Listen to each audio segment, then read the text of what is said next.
Você já se sentiu assim, um explorador? Sabe, daquele tipo meio Indiana Jones, numa super aventura, em busca de um mistério, aquela coisa meio incrível? Eu consigo me lembrar de várias vezes de ter experimentado esse sentimento assim durante a minha infância. Quando eu era criança, eu lembro que tinha um desenho chamado Johnny Quest. Alguém aí já viu esse desenho ou lembra dele? O Johnny, ele era um menino que ele era filho de um cientista que trabalhava para o governo britânico. Então, em nome da rainha, ele ia para vários lugares do mundo e se aventurava a descobrir aí diversos mistérios, né? E eles estavam sempre envolvidos em grandes aventuras. Você sabia que esse desenho, inclusive, foi quem inspirou o nome da banda Jota Quest? É. Aliás, quando a banda se lançou assim para o mundo, acho que ainda lá na década de 90, eles começaram usando o nome J-Quest, que era do desenho. Mas aí logo eles tiveram que mudar por essas questões aí de direitos autorais e tal, e acabaram adotando o J-Quest. Isso é diferente, né? Bom, mas não foi só o Dr. Quest, né, e o Johnny Quest que me despertaram esse espírito aventureiro durante a infância. Claro que tiveram muitos outros filmes, desenhos e algumas coleções de livro que despertaram e até hoje levam diversas crianças aí para esse universo da aventura, né, da exploração.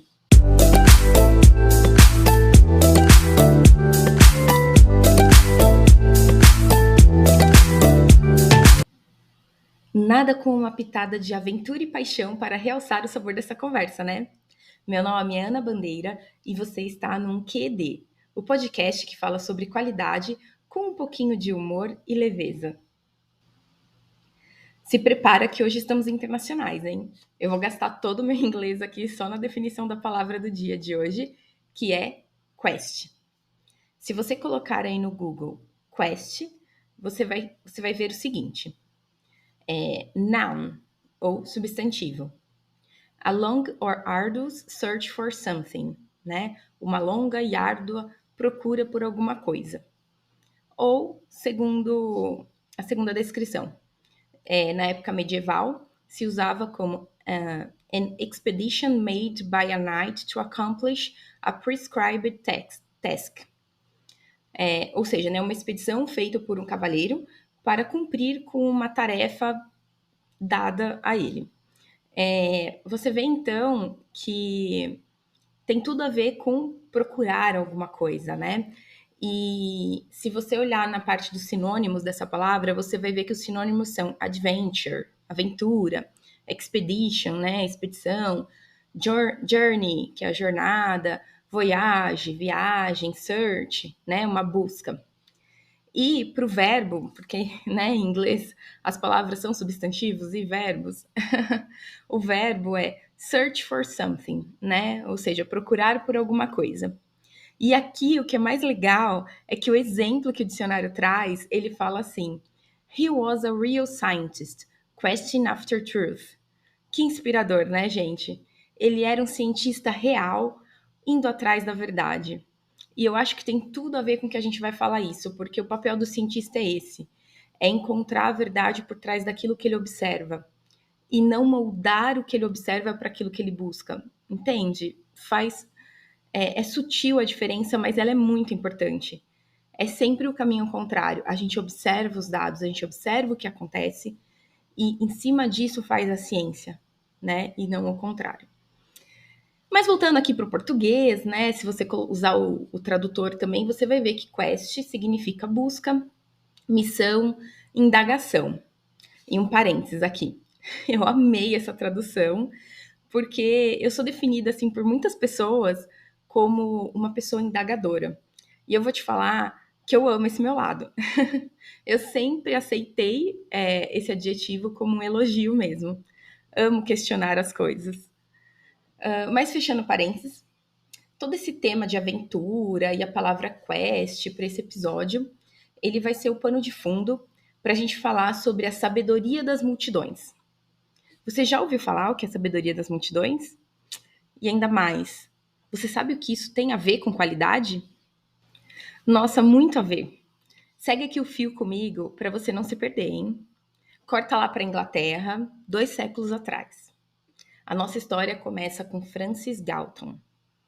Francis Galton nasceu em 1822 e faleceu em 1911 na Inglaterra. Ele foi de uma família com 9 filhos, e ele é daquela época, sabe, que é um pouco difícil da gente definir qual é a profissão da pessoa, né? Eles têm, assim, várias profissões.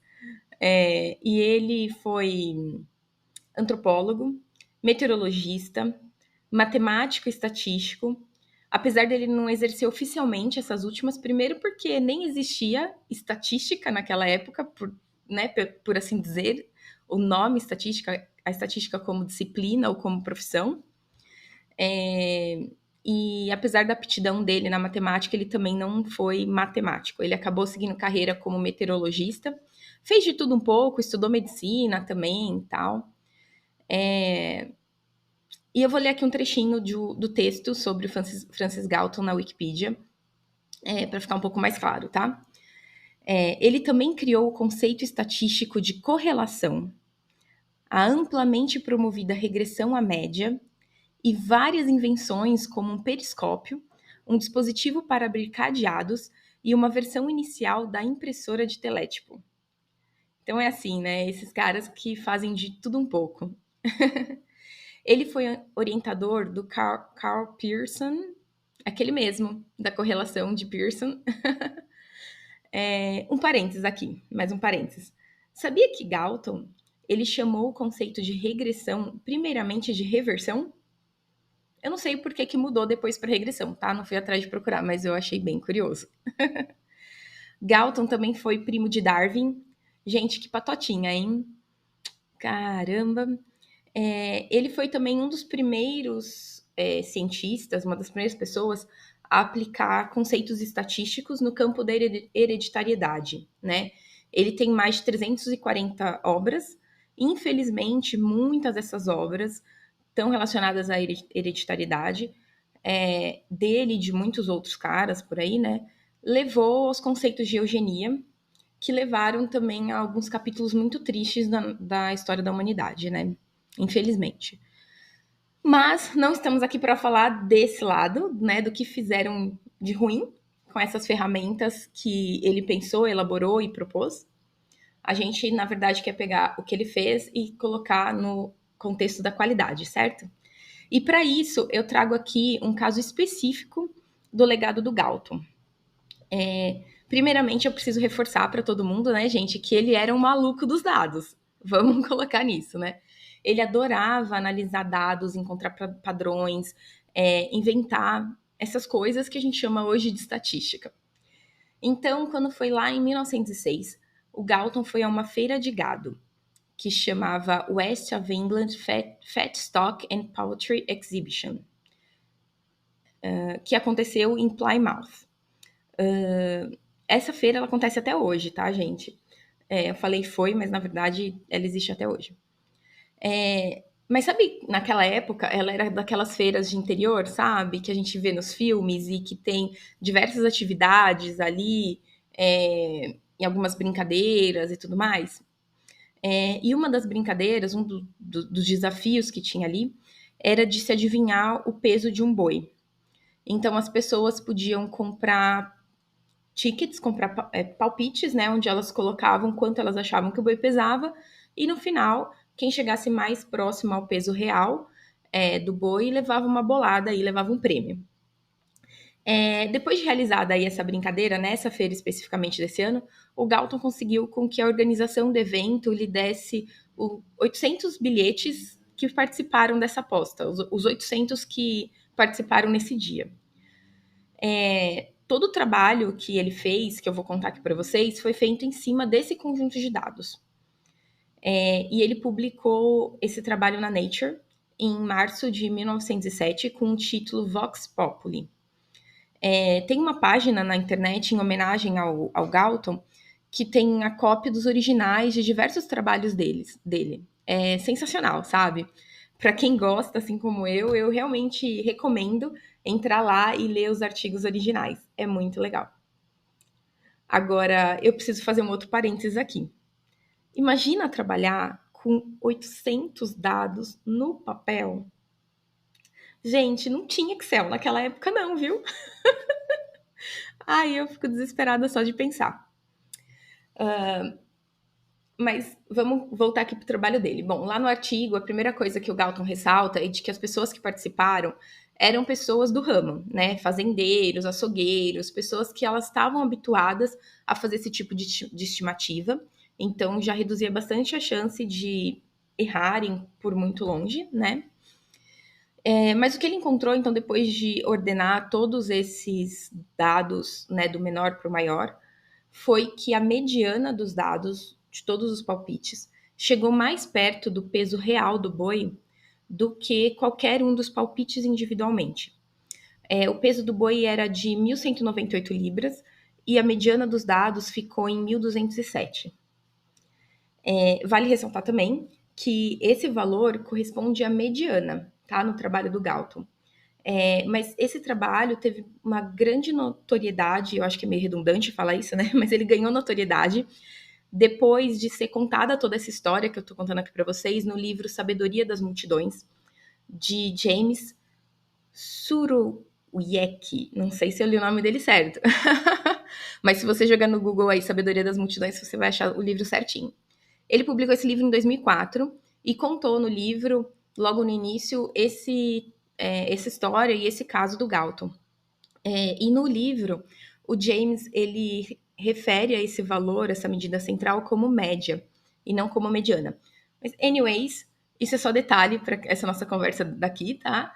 O que vale mesmo dessa história, e que tem a ver com qualidade, é exatamente o que o próprio Galton coloca no final do artigo dele. No final do artigo tem essa frase aqui, assim, ó.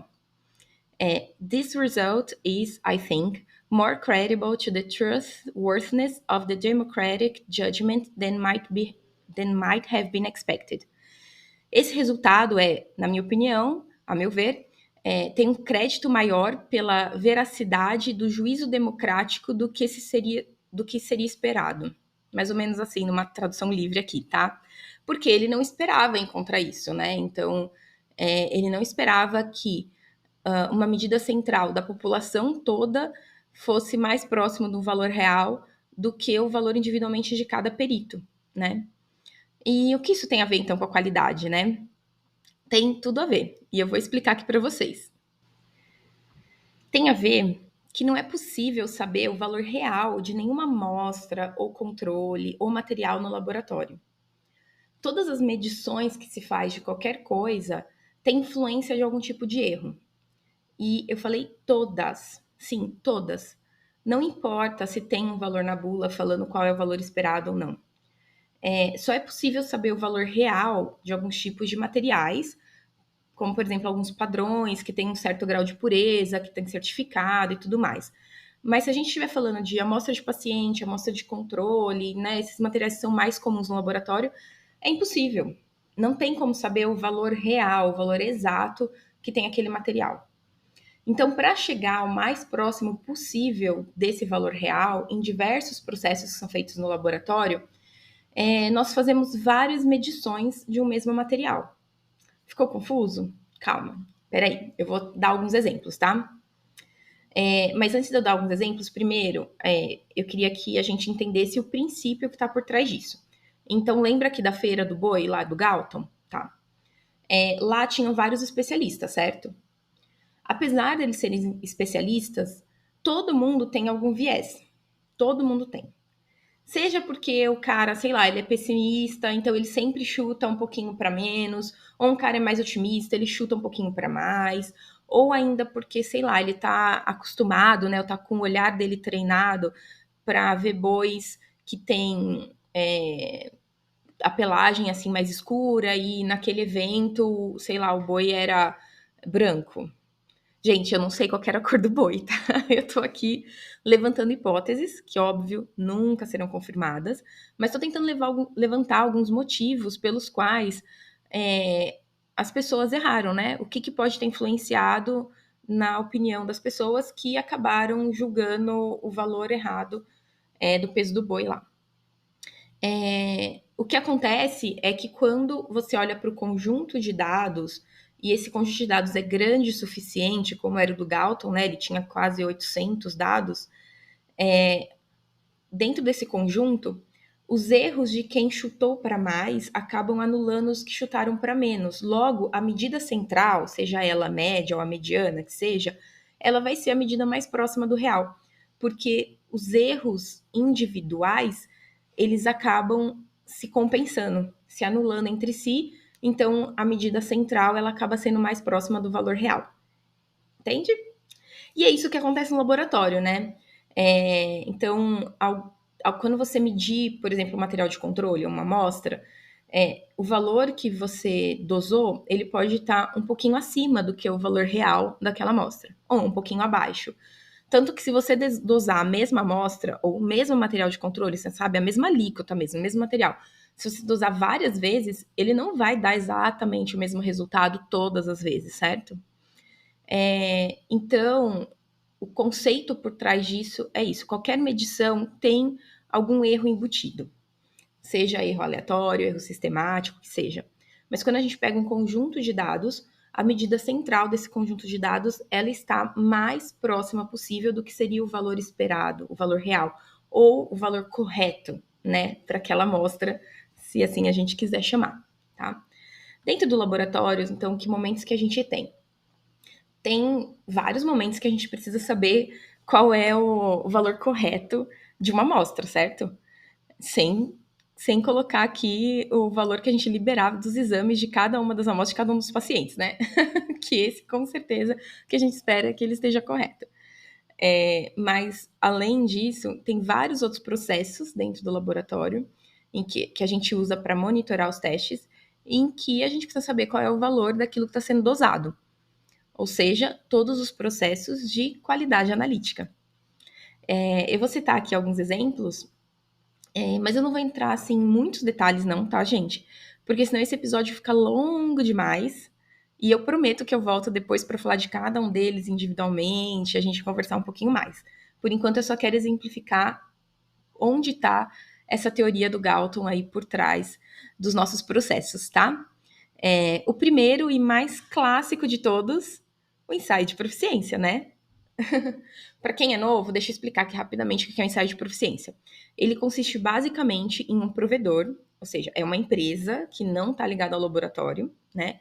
Esse provedor, ele envia para vários laboratórios que o contratam alíquotas de uma mesma amostra. Então, o material que a gente recebe no nosso laboratório, ele é uma alíquota igualzinha à alíquota que foi enviada para cada um dos outros laboratórios participantes, certo? Cada um dos laboratórios dosa essas amostras e reporta o resultado para o provedor. O provedor, então, compila todos esses dados, faz o que o Galton fez com aqueles 800 papeizinhos, sabe? Ainda bem que não é no papel, né, gente? Bom, mas aí o provedor compila, avalia a distribuição desses dados, faz todos os cálculos e avaliações estatísticas ali necessárias e devolve para cada um dos laboratórios um relatório dizendo se o seu resultado individual estava adequado ou inadequado. O que isso quer dizer? Basicamente, que se o resultado do laboratório era estatisticamente semelhante ou não ao resultado dos demais laboratórios, certo? Geralmente, o resultado esperado para cada amostra dentro desses relatórios no ensaio de proficiência, ele vem mostrado como a média ou a mediana dos participantes. E eu acho que agora deu para entender o porquê, né? Que essa medida central, seja ela a mediana ou a média, ela é considerada o valor correto, né? Os erros de todos os laboratórios que participam, eles se anulam entre si, fazendo com que o valor central desse conjunto de dados seja o mais próximo possível do valor correto mesmo. Um outro exemplo que a gente tem dentro do laboratório é o valor-alvo do nosso controle interno, né? O controle de qualidade interno. Quando se tem um lote novo de controle interno, o que é recomendado fazer? Né? O laboratório, o recomendado é que o laboratório estabeleça seu próprio valor-alvo a partir de várias medições. 20, 25, né? Cada um tem seu protocolo. É isso, certo? Ou não? Me diz aí, o seu laboratório faz isso ou vocês ainda usam valor de bula? No processo de validação ou de verificação de novos métodos, então, tem vários outros testes, vários outros procedimentos em que as medições são realizadas em múltiplas dosagens, né? Seja em duplicata, em triplicata, ou outras, né? 4, 5 vezes repetido. E o objetivo por trás de todos esses protocolos, de todas essas recomendações, tem tudo a ver com essa história do Galton, gente. Ou seja, é minimizar o impacto do efeito de algum tipo de erro em uma medição única. Porque sempre vai ter. É impossível não ter. Então, uma forma de minimizar a influência desse erro é fazer múltiplas medições e avaliar a medida central dela. Ufa! Muita coisa, né? Deu para acompanhar até aqui? Esse episódio foi, assim, um pouquinho mais denso de informação, né? Mas todo profissional da qualidade tem que ter esse espírito explorador, meio aventureiro, como o Galton tinha em relação aos dados, sabe? Eu não vejo um profissional na qualidade que não tenha um pouquinho disso. Essa disposição e essa disciplina, assim, para olhar os dados, organizar, entender que padrões que eles trazem, entender o que eles querem dizer e não o que você ou alguém quer que ele diga, né? Eu vejo muita gente se descobrindo para essa área de análise de dados, né? Assim como eu, e às vezes até migrando de área por meio da qualidade, né? E eu sou um pouquinho suspeita para falar, porque eu acho tudo isso muito lindo. E aliás, vou até comentar aqui com vocês. Vocês sabiam que tem vários departamentos de dados, né? Porque hoje em dia praticamente todo mundo tem algum departamento voltado para dados, né? Para data analytics aí. Mas muitos desses departamentos dentro de hospitais e laboratórios nos Estados Unidos surgiram como braço das equipes de qualidade. Eu assisti um vídeo do antigo ACC, que agora é ADLM, né? Lá no YouTube, chama What is Data Analytics in Lab Medicine Anyway? Nesse vídeo, eles fazem entrevistas com chefes de diversos departamentos de dados para eles contarem um pouquinho da trajetória, né? Dar dicas de como cada instituição pode montar o seu departamento de dados. E deu para perceber um pouquinho desse padrão, desse viés, sabe? Isso é muito interessante. Mas esse papo aqui acho que também fica para um outro episódio. Por enquanto, eu só desejo que cada um de vocês desperte aí dentro de vocês o Francis Galton, que existe, o explorador dentro de vocês, todas as vezes que estiverem analisando algum dado, tá? E que vocês estejam abertos a enxergar o que os dados têm a dizer. Esse foi um quê de Quest. Como você pode contribuir? Primeiro, curtindo e compartilhando, claro, né? Segundo, conecta lá com o Instagram um quê de qualidade. Esse será o canal onde a gente vai poder conversar e trocar algumas figurinhas. Além disso, lá você pode enviar suas dúvidas, seus elogios, suas reclamações. Falei alguma besteira? Me manda lá que eu corrijo, com certeza. Você encontrou alguma palavra com a letra Q e quer me desafiar? Manda lá no Instagram. Eu aceito o desafio de conectar qualquer palavra que comece com a letra Q com algum tema da qualidade. Try me. E para fechar o episódio de hoje, não podia ser outro, né? Eles, J Quest, com sempre assim.